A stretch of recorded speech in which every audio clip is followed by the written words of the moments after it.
Салам достор, бул мен Айбек. Шартка байланыштуу көп убакыттан бери видео сабак тартууга мүмкүнчүлүк болбоду эле. Мына бүгүн азыр видео сабак тартууга мүмкүнчүлүк табылды. Ошондуктан видео сабактар тартууну улантууга ниет кылдым. Буга чейин мен C++ боюнча видео сабактар тарткан элем. Жана ал видеолорду тартуудагы эң баштапкы максатым маселе чыгаруу ыкмаларын көрсөтүү болчу. Анда эмесе бүгүн биринчи маселебизди чыгарууну көрсөтөйүн. Жана эскерте кетчү нерсе, эгер ал видеолорду көрбөгөн болсоңуздар, мен каналыма кирип, ошол видеолорду көрүп, C++'тун башкача айтканда фундаментальный темаларын окуп өздөштүрүп алыңыздар. Себеби ошол фундаментальный темаларды колдонуп, азыр бүгүн суроо чыгарабыз. Анда эмесе бул видео бизге көбүрөөк пайда алып келүүсү үчүн окуучулардын райондук олимпиадалардын маселелерин чыгарууну сунуштайм. Анда эмесе бүгүн сабагыбызды баштайлы. Биринчи орунда ал райондук олимпиадалардын маселелерин таап алайлы. Аны табуу үчүн биз KRS онлайн жач деп жазабыз Google'га. Бул жерде биринчи чыкканда Alem KRS Edu'га киребиз. Жана KRS Contest деген баскычка басып, бул жерден Ctrl F'ти басып туруп, райондук олимпиаданы тапсаңыздар болот. Мен өзү Ошто чоңоюп өскөм, ошондуктан Ош районунун олимпиадасын карайлы. Өзү негизи айырмасы деле жок. Себеби бардык олимпиадалардын суроолору бирдей болуш керек. Кыргызстан боюнча. Мисалы, кайсы?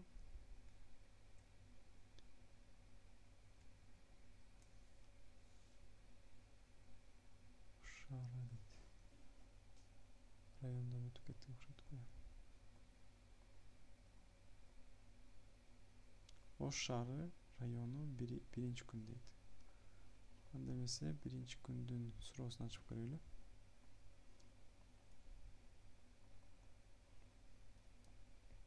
Анда суроону окуйлу. Кыргыз тилинде дейт, 1-ден 10га чейинки сандарга туура келген 1, 2, 3, 4, 5, 6, 7, 8, 9, 10 сөздөрүнүн бирине 1, 2 же 3 латын баштамасын кошуп жазышкан. Жогоруда берилген сөздөрдүн ичинен баштапкы сөзгө туура келген сандын эң көп мүмкүн болгон маанисин тапкыла. Суроону түшүндүңүздөрбү, түшүнбөдүңүздөрбү? Азыр сиздерге түшүндүрүп берем өзүм сөзүм менен. Сиздерге баякы бул жердеги списоктон сөз берилет экен негизи. Алайлы да бул жерге коелу. Ошол сөздөрдү бирөөсү берилет экен. Мисалы үчүн 1 деген сөз болсун. Жана сиздерге n берилет экен. n бул 1-ден 3кө чейинки сандардын бирөөсү болушу мүмкүн экен. Эгер сиздерге n берилсе 1 деп, мисалы, не дейт ал жерде? Сөздөрдүн арасына 1 тамга кошуп коет экен. Мисалы, бизге берилген сөз 1 болсун. Бизге 1a, 1 же болсо P1 деп, же болсо K1 деген сөздөрдү берип коюшу мүмкүн экен. Ошондо бизге эмне кылышыбыз керек? Бул жерде дейт, жогоруда берилген сөздөрдүн ичинен баштапкы сөзгө туура келген сандын эң көп мүмкүн болгон маанисин тапкыла дейт. Ошондо биз 1 тамганы арасынан өчүрүп, мисалы, мынтип өчүрүп, ушул табылган сөздүн эң чоңун, мындайча айтканда, мүмкүн болгон эң чоң маанисин таап, ошол маанисин чыгарышыбыз керек экен. Мисалы, бул жерде мисалдар бар. 1 f2 дейт. Мисалы, бул жерде f'ти өчүрсөк 2 чыгат. Ошондуктан 2 деп чыгарыптыр. Бул жерде 3 жана STOGIOS деп жазып турат. Бул жерден биз S, I жана I'ды өчүрсөк 9 деген сөз чыгат. Ошон үчүн 9. А бул жерде 1 дейт, 1 менен. Кайсыл тамганы өчүргөнүңүздөр эч кайсы сандын аты чыкпайт, ошондуктан 0. Жана бул жерде не дейт? Эгерде санга туура келген сөздү чыгаруу мүмкүн эмес болсо дейт, 0 деп чыгаргыла. Ошол айткандай бул 0. Демек, эмне кылабыз? Менин оюмдагы маселенин чечими бул кандай? Бул мындай. Бизге берилген сөз болсо, мисалы 1А дейли. Ал берилген сөздөн биз жаңы сөздөрдү чыгарып алышыбыз керек. Жаңы сөздөрдү кантип чыгарып алабыз? Жаңы сөздөрдү чыгарып атканда ушул эле сөздөн ар кайсы тамганы өчүрүп көрөбүз. Мисалы, биринчи жолу Б'ны өчүрүп көрөбүз. Экинчисинде Айды өчүрүп көрөбүз, дан бир алабыз. Үчүнчүсүндө Арды өчүрүп туруп B'ны алабыз. Төртүнчүсүндө анан кийин бирди чыгарабыз. Ошентип биз бардык мүмкүн болгон комбинацияларды карап көрөбүз. Анда эмесе ушул учур бир болгон учурду жазып көрөйлү. Жазып коелу. Бизге не берилет башында? N берилет жана не берилет? Сөз берилет, туура. Биз job үчүн job деп туруп өзгөрмө ачып алдык. Биринчи N'ди окуйбуз жана андан кийин сөздү окуйбуз. Эгер N бирге барабар болсо, ушул жерге киргиле. Бая айтканымдай, ар бир тамганы өчүрүп көрөбүз да турабы. Ошондуктан for менен ар бир тамганы аралап жүрүп көрөбүз. Сөз .size i++. Эгерде дейбиз, не дейбиз? Жок. Эми жаңы сөз алышыбыз керек да. Ошон үчүн жаңы өзгөрмө ачабыз. Жаңы сөз деп. Ал башынан бош болот. Андан кийин аны жаңы тамгалар менен толтурушубуз керек. Анын үчүн не кылабыз биз? Жаңы for ачып, кайра эле ошол сөздүн тамгаларын аралап өтөбүз. Эгерде дейбиз, өчүргүбүз келген тамга азыркы тамгага барабар болсо, не кылабыз?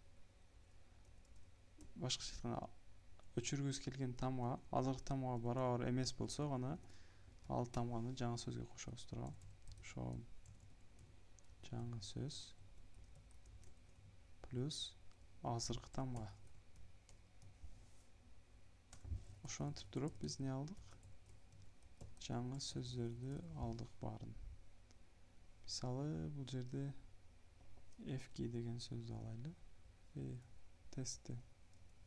Мисалды алдык. Эми иштетип көрөбүз.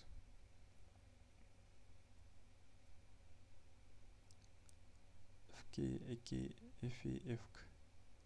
Бул жерде бүт бардык болгон комбинациялар карап көрдү. Эми не кылышыбыз керек?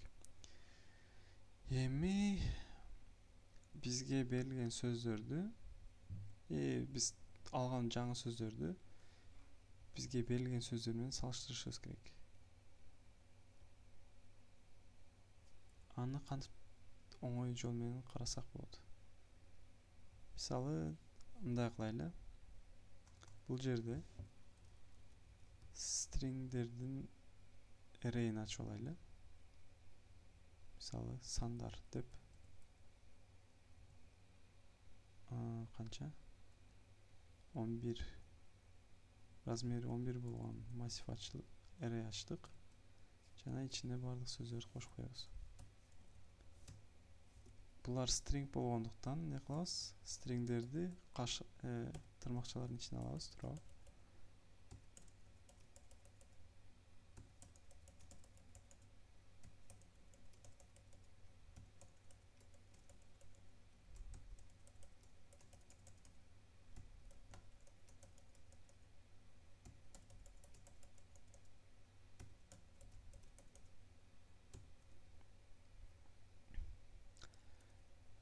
Өзүңүздөр билгендей эле сандар array мисалы үчүн 1 деген сөз 0-чү орунда турат. Ошон үчүн ал биринчи орунга жылып калыш үчүн бул жерге бош сөз кошуп коелу. Ошондо 1 биринчи орунда турат, 2 экинчи орунда турат, 3 кыскасы өзүнүн орундарында турат. Ошондо оңоюраак болот биз үчүн. Ошентип алдык. Эми эмне кылабыз? Эми ушул жаңы сөздү ошол сөздөрдүн арасынан карап көрөбүз. Сурооду эсиңизде болгондой эмне деп турат? Баштапкы сөзгө туура келген сандын эң көп мүмкүн болгон маанисин тапкыла дейт. Ошондуктан биз сөздү караганда эң кичүүсүнөн баштабай текшерүүнү эң чоңунан баштайбыз. Аны ошондуктан 10дон карап эң кичүүсүнө карап кетебиз. J минус эгер дейбиз жаңы сөз сандар array'нин жээнчисине барабар болгон болсо, J'биз 10 болгон учурда бул 10 болгон болот. Не дейбиз? Жооп дейбиз. Барабар max жооп J дейбиз. Өз негизи бул жерде кайсыл очур менен караганыбыздын айырмасы эле жок экен. Себеби башында ойлогонум эмне кылат экен элек? Жоопту ичинде максимум сактайт экенбиз. Ал үчүн биз жөнүндө максимум функциясын колдонуп, J менен жооптун максимумун алып калабыз. Ошондуктан бул жерде 1ден баштап 10го чейин барсаңыздар деле боло берет. Айырмасы жок.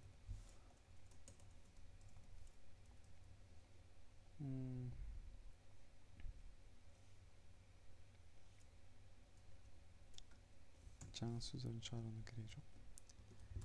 Эми n2 барабар болгондо эмне кылабыз? n2 барабар болгондо биз бир эле тамганы өчүрө албайбыз да. Мисалы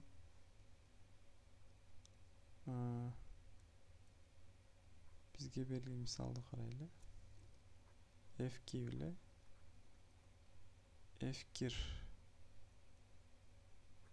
F2 дейин. Бул жерден бизге 2 тамганы өчүрүшүбүзгө туура келет. Ал үчүн биз бир тамганы өчүрүп суроону чыгара албайбыз. Ошондуктан эмне кылабыз? Биринчи тамганы өчүрүп, экинчи тамганы кандай айтсам тандап көрөбүз. Ар бирине экинчи тамга деп элестетип, ар бирин экинчи тамга катары өчүрүп көрөбүз. Мисалы биринчисинде i'ни өчүрдүк, экинчисинде f'ти, андан кийинкисинде k'ны, кийинкисинде i'ды, кийинкисинде r'ды. Андан кийин i'ни эмне кылабыз? Кайра жайга коюп туруп, биринчи катары f'ти өчүрөбүз. Андан кийин k'дан баштап экинчисини өчүрүп көрөбүз. Экинчи катары i, r деп. Ошондуктан эмне кылабыз? Ошол эле биринчи n1 болгон учурдагы чечимибизди бул жерге коебуз жана экинчи тамганы өчүрүү үчүн for ачып алабыз. T барабар 0, T барабар сөз точка size деп туруп, T++ деп ичинде бул нерсени ичине салабыз. Эми эмне кылабыз? Ушундай кылсак туура болобу? Же туура болбойбу? Албетте бул туура болбойт. Себеби неге? Себеби Биз бул жерде өзгөрүүлөр киргизишибиз керек. Бул жерге жана эгер тынчы орундагы тамга жге барабар эмес болсо дагы болуш керек. Жана бул жерде ай t+1ден башташ керек. Себеби андай кылбасак кээ бир тамгалар кайталанып калышы мүмкүн. Мисалы кандай болуп кайталанып калат? Кээ бир мисалы i'ни биз 2 жолу өчүрүп калышыбыз мүмкүн. Ошондо бизде fkir деген сөз калып калат. Мисалы биринчи жолу тең i'ни өчүрүп, экинчи жолу i'ни өчүргөн болушубуз мүмкүн. Жана мындай болуп калышы мүмкүн. Мисалы мындай кылайлы. Биринчисинде i'ни өчүрдүк, биринчи катары. Экинчи катары f'ти өчүрдүк, туурабы? А бирок кечке эле биринчи i катары кала бербейт да, мисалы үчүнчү. Мисалы i fkir деп калтырсак, биринчи катары f'ти өчүрдүк дейли. Анда эгер бул жер 0 болгон болсо, бул жерде кайра i'ни экинчи катары өчүрүүгө туура келип калат. Ошондо бул жердеги случай кайра кайталанып атат. А бизге кайра кайталануусу керекпи? Зарылбы? Албетте зарыл эмес. Ошондуктан t+1ден баштасак, бул кайра i'ге кайтып отурбай, кайталануулар жок болот дагы. Бизге керек болгон, накта бизге керек болгон тамгаларды өчүрүп, жаңы сөздөр чыгат. Жаңы сөздөр чыгат. Ошондуктан t+1 дейбиз. Жана калган логикасы жазылган. Ошондуктан биз барып n 3 болгон учурдагы карайбыз. n 3 болгон учурдагы эле ошондой эле учур. Анын үчүн дагы for ачып, үчүнчү тамганы өчүрүү үчүн k деп алайлы. K плюс k минус сөз точка size k плюс плюс деп туруп ичине коебуз кодубуздун жарымын. Жана бул жерде дагы ошондой эле логика. T 0дөн эмес, k плюс 1ден башташ керек. Логикасы мына айтып өткөндөй эле окшош, экөө бирдей эле. Ошондуктан кайра түшүндүрүүнүн кереги жок деп ойлойм.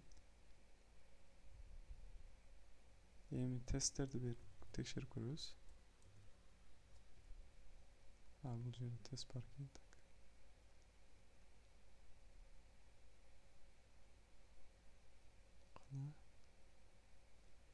Жообубузду чыгарбаппыз. Эң маанилүүсү жоопту чыгаруу керек.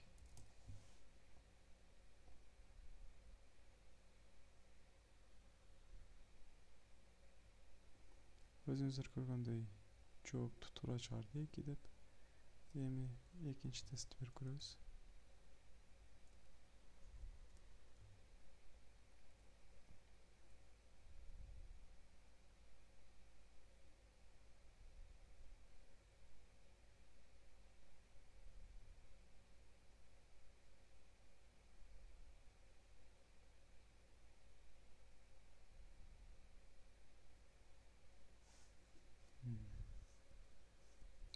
Ноль дейт. Неге? Көрөлүчү. Эгер n болсо бул жерге кирет, n2 болсо бул жерге кирет, n3 болсо бул жерге кирет. Анда не дейт? Кандай ката бар? K 0дон баштап сөз точка size k плюс плюс, t k плюс 1ден баштап t плюс плюс t плюс 1 жаңы сөз 0дөн. Бул жерге биз шарт оператордун ичине үчүнчү тамганы текшерүүнү эсибизден чыгарыппыз. Жана k азыркы тамгага барабар болбош керек да, туурабы? Демек, ката кетириппиз. Өзүңүздөр көргөндөй эле бул тестке деле туура жооп берди. Эми акыркы тестти көрөбүз.